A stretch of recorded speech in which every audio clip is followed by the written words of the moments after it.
Hello,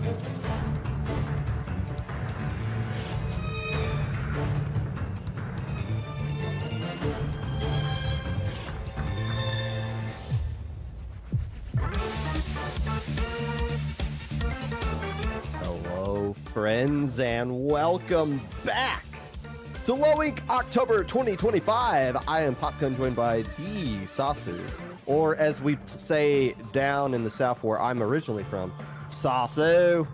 And we got a great set for you guys today, I'm assuming. How you doing today?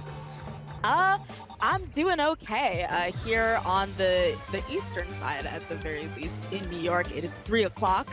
Midday, got a good walking of my dog in, so I'm honestly ready to go to look at these last games in Low Ink. But how are you doing, Popgun? I don't know. Thank you for asking, though. Nobody ever asks. Right? They always ask, who is Pop, but how is Popgun? Important question. Who is Popgun? The real I don't think question anyone's actually asking that.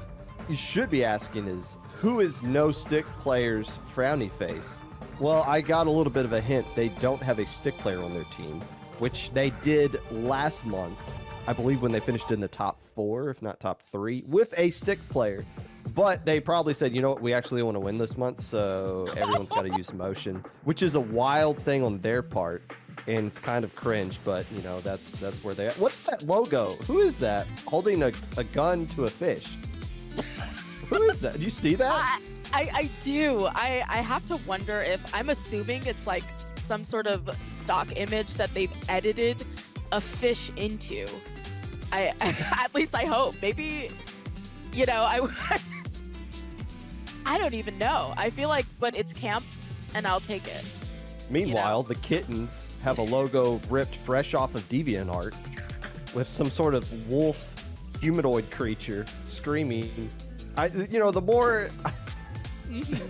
more I think about trying to put logic to any of this, the more I realize that's kind of the wrong way to go about this. Kittens are an actual team. They've been playing pretty consistently in Low Ink.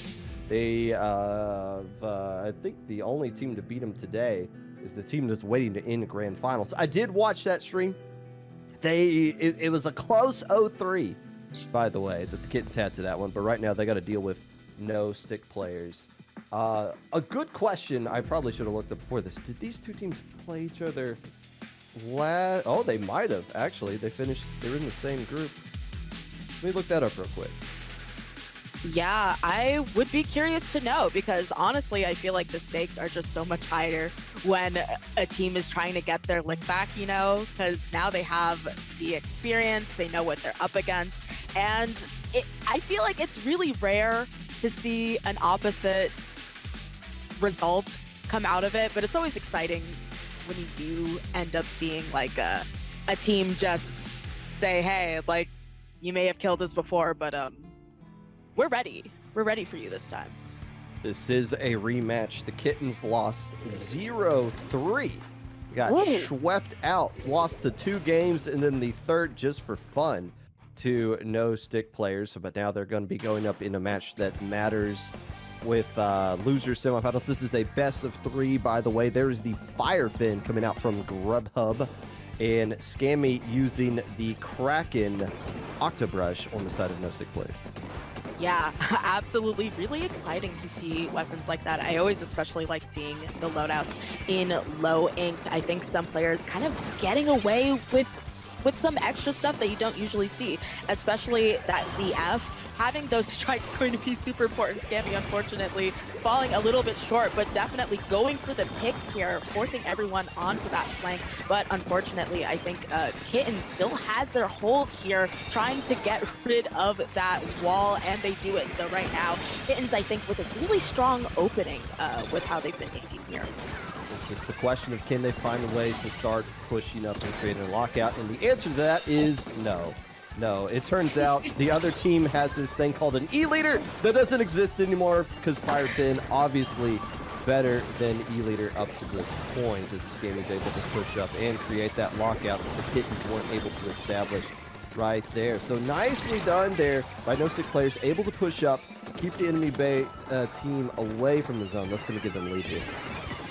Absolutely. Not just that, but I think that they're playing very patiently. You see Buoy here just kind of staying in that zone, making sure that they don't overextend. So even though they've gone down, No Stick players still has the zone. I think their leader also not overextending, just trying to check anyone from Kittens that is able to drop down there. And right now we're at a bit of a stalemate. Hagglefish can be super difficult to get into mid, but it seems as though Kittens has somehow figured out how to do it with the Zuka and the rest of their specials. So finally they pry the zone out of No Stick players' hands, and they're going for the hold here, Papa. By the way, is that the mini that everyone said was the most broken weapon of all time? And then Japan didn't use it, and they were like, oh, well, how did anybody think this was ever good? Of course this mini isn't good. Well, here it is in Lowing. It still paints really well. It still gives you Zuka, and if you find beacons in the right spot, it can be very effective as well. The problem is nobody ever plays mini, so nobody's actually good at it. But I have the feeling that if you put actual time to that thing, it can be a solid weapon. It's not going to be enough to hold on to lead right now for the Kittens as No Stick players start to push up. But it is going to crank out a lot of Zukas, and that's going to be what the Kittens are going to have to roll with right here to try to get back in the zone. No, absolutely. And you see that also the ZF sending out those strikes. And I think that strikes plus Azuka can be super useful for the retake. Obviously, not necessarily doing much for them right now. We are down to 15 points remaining, and I think Kittens is mostly just kind of stuck in their spawn right now that they're going to have to dive if they're hoping to get to the zone. And I think, what was that, a reef slider? That couldn't have been. Somehow they're able to cap over. It was? It had to have been. What else could it? I mean, there's nothing else that breaks the zone for seemingly no reason other than a reef slider on the back end of things. But hey, it's enough to at least keep them in it. How much longer is yet to be determined, because Skin is getting another Kraken used a little bit too early. Nothing really there for them to chase out with that Kraken, so now they're not going to have one ready to go, and this is going to be a great opportunity for the Kittens to start pushing up here. Control that street area. Can equals SAC squared. I'm going to have to Google that later because the geometry was a long time ago. Is this a situation where the Kittens can get back into this one, create a lockout? That's the question I'm trying to figure out. Yeah, we will see, because it seems as though Kittens, obviously on those Stapples, they have the Reef Slider so that they can deny the win, essentially, from No Sticks players whenever they have it in their back pocket, but their holds have just not been there. You see, even though they're able to get their hands on this zone here, they're struggling a lot up against these whales.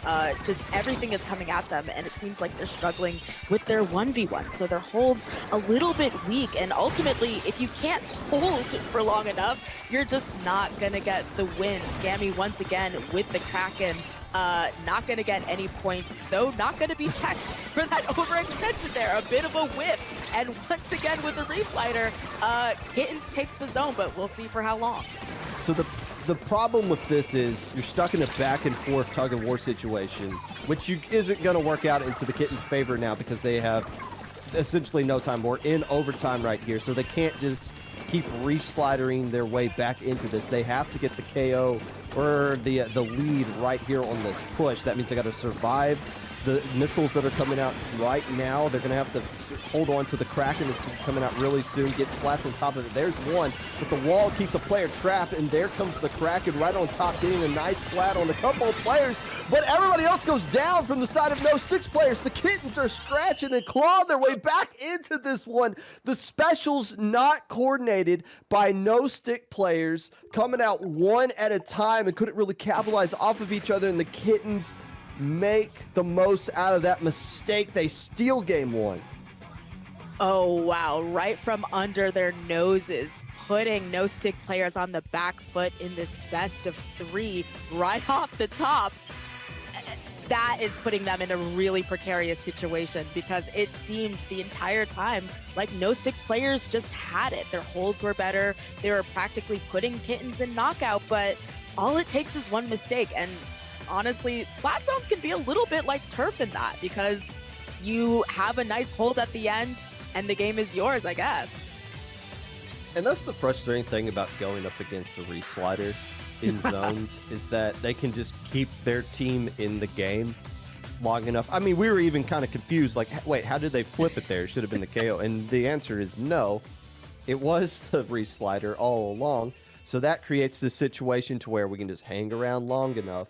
And no stick players, again, had all the right resources, just didn't realize they had time to work with. They didn't have to rush in with the missiles. They could have waited for the Kraken to be built up. And then with the missiles chasing everybody out of the zone, have the Kraken run in, take advantage of that chaos, and then just swarm into the zone, easily paint it.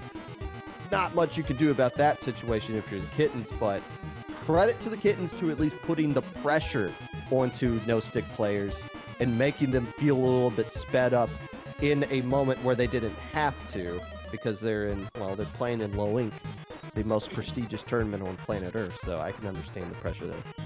Yeah, I'm inclined to agree. I think that no sticks players unfortunately biffed it a little bit at the end there by overheating and panicking, but they can't afford to do that here on tower control ship shape, because once a team gets going, they get going. It's very hard to stop them, especially when they get to that second or third checkpoint. I think that there are other tower situations in which you can still kind of stop what's going on at that third checkpoint. I'm not so sure that ship shape is one of those. Once they get really deep in there, it's a little bit of GG's, so they can't afford to panic. They're gonna have to lock down and shut down anything they see coming for them quick here. This is the counter pick coming out from no stick players, which has been a popular counter pick I've seen so far in Alpha Bracket for whatever reason.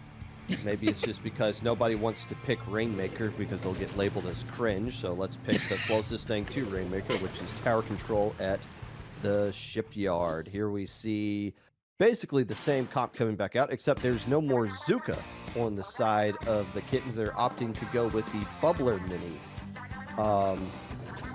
And still keeping the Soto with that ends up as well.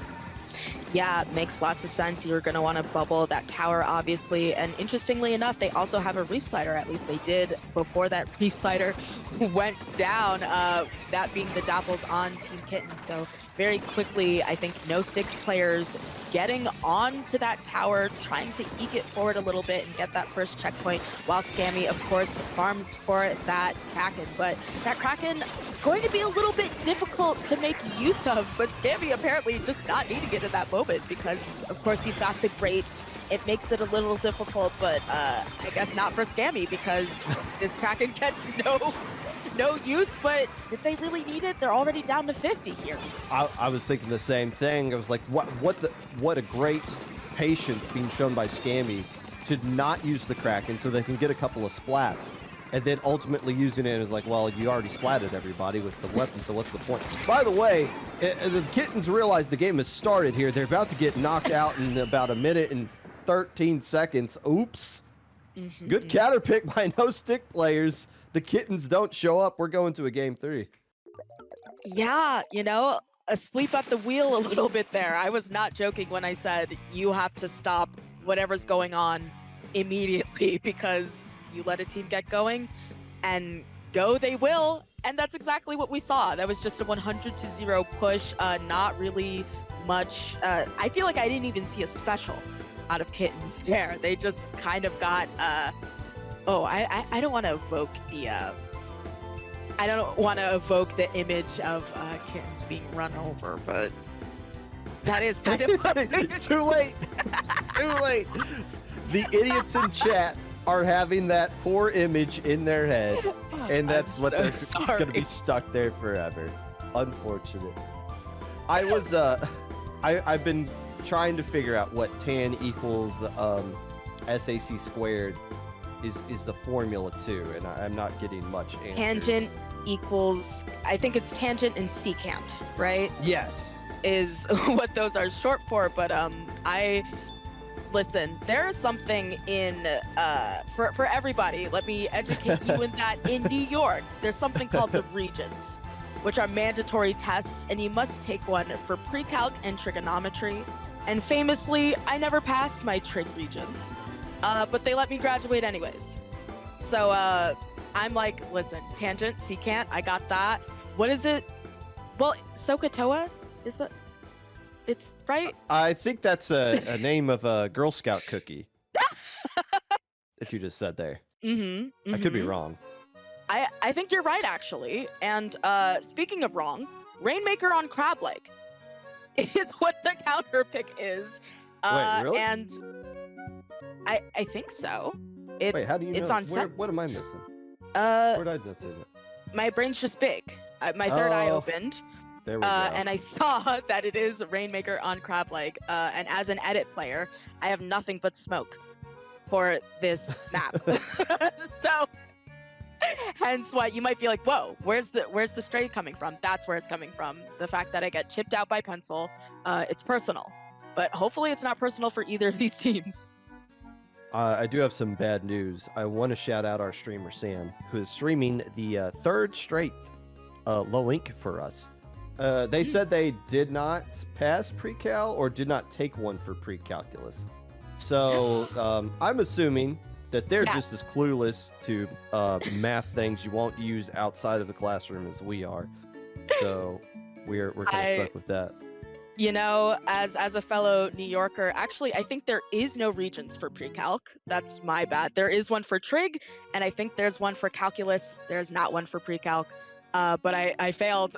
I failed the trig one, and I never passed it. And I thought they would say, well, you can't graduate unless you pass your trigonometry regents. But I mean, who gonna check me now? I graduated. I went to college, so Yeah. sorry. And look where you are They now. ding me now. They might say, wait, you never passed. Come back. Too late. Now the question is tangent equals sequence squared, who is playing for no stick players, going to pass loser semifinals in this decisive game 3? This is the counter pick by the Kittens. It's going to be Rainmaker Ed's Crab Leg. We're going back to the mini Zuka, and that is the Crab Tank's Charger. I'm gonna have to check to see if that's tournament legal. We don't see that used too often. It's still gonna have to be going up against a Scoped E leader, which might be the only thing left alive by the time that the Kittens grab the Rainmaker. Yeah, the Kittens are putting down a lot of pain and putting down a lot of hurting because so many members, I think 3 of no stick players went down, but the most important member of Kittens, the Rainmaker holder, does go down there. And you're talking about, let's check if this is tournament legal, because quite frankly, when that Charger came out, I thought it would be seeing more use. I think having Crab on a backline is super advantageous, especially on a place like Crab Leg. Being able to pop that crab and still have all that range is going to be super useful. But you see No Sticks player breaking through that checkpoint like nothing. 3 of their members go down, so that's going to be the end of their push. But not a bad way to start off the game 1 minute in.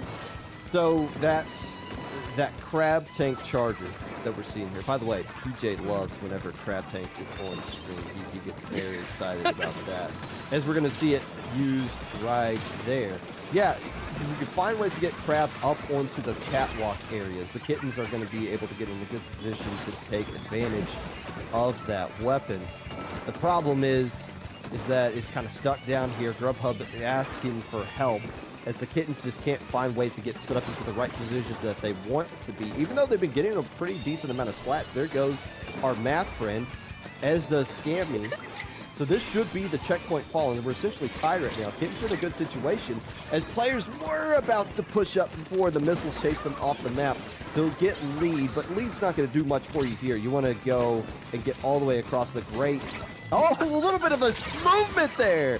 I think they juked that player out. Did you see if they just fell off for nothing? Yeah. Oh, they broke their ankles. Exactly. I was just about to say, like, they just broken their ankles in that moment there, carrying this heavy Rainmaker walking back and forth on the grates. It's interesting about Crab Leg Rainmaker because that final push to the final goal simultaneously feels terrible to defend and push against. I don't know what it is. It's bad feels all around. But in the meantime, No Sticks players trying to kind of try their hand themselves on this grate. Not gonna happen. They get shut down by the crab on top left, and just I was gonna say just one member, no members. That's a wipe out there for Kittens, and now ball's in their court once again as they're gonna try and see what they can do on this top right trades once again. So this is a stressful game for both teams. Obviously, you lose, you're eliminated. It's Rainmaker. Nobody has a lead until the timer's out. The no-stick players' push that they had right there needed to be a little bit more patient. You don't need your Rainmaker leading the charge right into a crab like there. Back up, let your teammates get set up into positions, then start pushing up. But it's so hard to be mentally disciplined in a situation like that to where you can say, okay, let's calm down. Let's take advantage of the time that we got. A minute 20 is a lot of time that we can work with right here. But when you don't have lead, it can be very stressful. It can force you into playing and making plays that you shouldn't be making. Here comes a zip caster they can work with. Yeah, And you know, and there's a wrist slider. as we've seen, just getting its work done that we expect out of it. But you were talking about, you know, half of it is mental. We already saw no sticks players essentially lose a game that everyone expects that they would have won because they simply panicked. They were out of position and they allowed themselves to go down when they should not have. But you have that wipe happening on Kittens. They are in a position where they should be able to get work done, but they have their whale canceled. I think some good patience happening here on this top right as they wait for their teammate to go back in here. But in the meantime, I'm sure Kittens is trying to farm their specials, and quite frankly, if they're able to get that, nope, no Zuka, never mind. It's just the crab trying desperately to get down that Rainmaker, and they do it. But, oof, a lot of casualties. They're in a great situation to get the lead right now, though. Oh, just 1 point. Just a handful of points short, and I don't think they got enough resources. That might be it. Yeah. Yep. Unless they somehow get a splat on top of that, the Kittens weather the storm. Everything was going right for the stick players. So I got to go back and see who got the splat right there because everything was falling for the pink team. The crab eliminated the straight path right ahead of them, but just a few points shy of getting the victory as the Kittens hold on and they win the set. What a close set, and I think they have snatched those victories out of the jaws of defeat for both of the games that they won in this set. We saw them just clutch up, take advantage of no sticks players, not necessarily, you know, being, I don't want to say at their best, but just not focused on what it was they needed to do, fudging a little bit at the end there. And I think that once again, no